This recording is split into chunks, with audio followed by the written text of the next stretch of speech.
Qualche disturbo sui rilievi, per il resto il tempo sarà stabile pressoché ovunque sulle nostre regioni. Vediamo il dettaglio. Sul Veneto continua il tempo asciutto con ampio soleggiamento, salvo nubi irregolari diffuse, tuttavia con schiarite prevalenti. Diamo uno sguardo alle temperature. Le massime saranno comprese tra i 19 e i 24 gradi, valori notturni a 10-13 gradi circa. Che tempo farà invece sul Friuli Venezia Giulia? Anche qui sarà stabile, in prevalenza soleggiato su tutti i settori, salvo una diffusa e parziale nuvolosità e qualche pioggia possibile sul Triestino. Temperature massime tra i 18 e i 21 gradi, minime sui 13 gradi circa.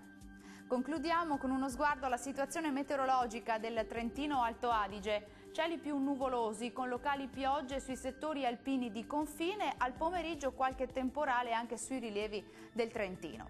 Vediamo le temperature. Le massime risultano essere in aumento, attese intorno ai 25-26 gradi, valori notturni a 11-13 gradi circa.